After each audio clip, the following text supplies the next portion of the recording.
차량 세대 소유. 기초생활수급자 지원이 끊길까요? 심한 장애인이 있는 가정에서 2000cc 미만 차량은 차량이나 가액에 관계없이 인정되지만 가구당 2대 제한이 있습니다. 그런데 차량이 없으면 생업활동이 불가능한 경우 추가로 인정받을 수 있는 특별한 방법이 있습니다. 안녕하세요. 소소하지만 담백한 복지 이야기 소담이입니다. 오늘은 많은 분들이 궁금해하시는 차량 소유와 기초생활수급 자격의 관계에 대해 알아보려고 합니다. 여러분, 혹시 차가 필요한데 수급 자격 때문에 망설이고 계신가요? 아니면 이미 차를 여러 대 보유하고 계신데 수급 자격이 위험해질까 걱정되시나요? 오늘 영상에서는 이런 고민을 해결해 드릴게요. 영상이 도움이 되셨다면 좋아요와 구독 부탁드립니다. 기초생활수급자나 차상위계층 지원을 받으면서 차량을 추가로 구입할 수 있는지에 대한 질문이 많은데요.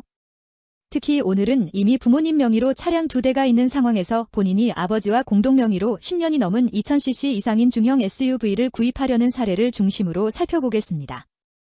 먼저 기초생활보장제도에서 자동차는 어떻게 취급되는지 알아볼 필요가 있습니다. 자동차는 기본적으로 재산으로 간주되며 종류에 따라 다르게 평가됩니다. 일반적으로 자동차는 소득환산율이 월 100%로 적용되는데요. 이는 자동차 가액 전체를 그대로 소득으로 환산한다는 의미입니다. 예를 들어 1000만원짜리 자동차가 있으면 월 1000만원의 소득이 있는 것으로 계산되어 대부분의 경우 수급 자격을 유지하기 어렵게 됩니다. 하지만 모든 차량이 이렇게 100% 환산율이 적용되는 것은 아닙니다. 장애인용 차량, 생업용 차량, 그리고 일부 예외적인 상황에서는 재산 가액에서 제외되거나 일반 재산 환산율인 월 4.17%가 적용됩니다. 이 차이는 정말 큽니다. 1000만원짜리 차량이 월 소득 1000만원으로 계산되느냐, 아니면 월 소득 41만 7천원으로 계산되느냐의 차이니까요. 자, 그럼 구체적으로 어떤 차량들이 특별 대우를 받는지 알아보겠습니다. 첫째, 장애인 사용 자동차입니다. 장애의 정도가 심한 등록장애인이 사용하는 2000cc 미만의 자동차는 100일량, 차종 구분 없이 한 대에 한해 재산가액에서 제외됩니다. 이는 장애인복지법에 따른 장애인 사용자동차 표지를 발급받은 차량에 적용됩니다. 둘째, 생업용 자동차입니다. 생업용 자동차란 생계유지를 위한 직접적인 수단이 되는 경우로 다음과 같은 상황이 해당됩니다.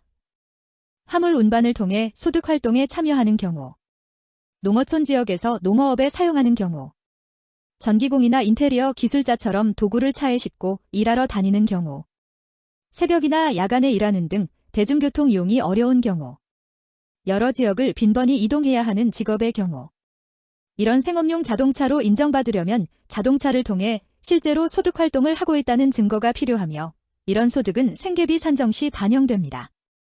생업용 인정 여부의 판단이 어려운 경우에는 지방생활보장위원회 심의를 통해 결정될 수 있습니다. 셋째, 일반재산 환산율을 적용받는 자동차도 있습니다. 이런 차량들은 100% 소득 환산율이 아닌 4.17%의 낮은 환산율이 적용됩니다. 예를 들면 10년 이상 된 차량이나 가치가 500만원 미만인 2000cc 미만 승용차. 차량 소유가 불가피한 경우, 예를 들어 질병이나 부상으로 거동이 불편한 가구원이 병원 치료를 받아야 하는 경우, 가구원이 6인 이상이거나 자녀가 3명 이상인 가구의 7인승 이상 차량, 압류나 멸실 등으로 운행이 불가능한 자동차.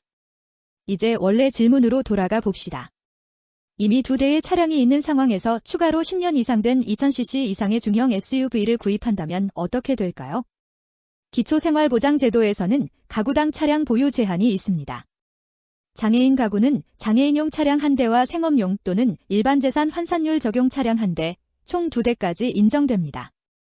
일반 가구도 생업용 차량 1대와 일반재산 환산율 적용 차량 1대, 총 2대까지 인정받을 수 있습니다. 질문자의 경우 이미 부모님 명의로 2대의 차량이 있고 그중 1대는 장애인 표지를 발급받은 차량이라고 했습니다. 그런데 여기에 추가로 중형 SUV를 구입하려 한다면 가구 내 차량이 세대가 되어 기본적으로 수급 자격 유지가 어렵습니다. 단, 앞서 설명한 바와 같이 새로 구입하려는 차량이 생업용으로 인정받을 수 있다면 가능성이 있습니다.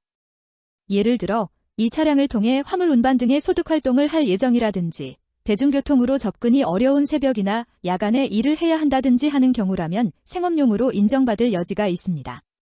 또한 주목할 점은 92년식 차량이라면 차량이 30년 이상으로 상당히 오래된 차량입니다. 이런 경우 차량의 가치가 낮아 일반 재산 환산율이 적용될 가능성도 검토해 볼 수 있습니다. 그러나 가장 중요한 것은 지역 주민센터나 구청의 담당자와 상담하는 것입니다. 담당자에게 본인의 상황을 정확히 설명하고 생업용 차량으로 인정받을 수 있는지 논의하는 것이 필요합니다. 필요하다면 지방생활보장위원회 심의를 요청할 수도 있습니다. 지금까지 기초생활수급자가 차량을 추가 구입할 수 있는지, 어떤 조건에서 가능한지 알아봤습니다. 다시 정리하자면, 첫째, 장애인용 차량은 2000cc 미만이면 재산가액에서 제외됩니다. 둘째, 생업용 차량은 소득활동의 직접적인 수단으로 사용된다면 인정받을 수 있습니다. 셋째, 가구당 차량 보유 한도는 기본적으로 2대입니다. 넷째, 추가 차량 구입 시에는 생업용으로 인정받을 수 있는지가 중요합니다. 모든 상황은 개인마다 다르기 때문에 본인의 구체적인 상황에 맞는 상담을 받으시는 것이 가장 중요합니다. 비슷한 고민이 있으신 분들은 댓글로 질문해 주시면 제가 아는 범위 내에서 답변 드리겠습니다. 오늘 영상이 도움이 되셨다면 좋아요와 구독 부탁드립니다. 소소하지만 담백한 복지 이야기 소담이었습니다. 다음 영상에서 또 만나요.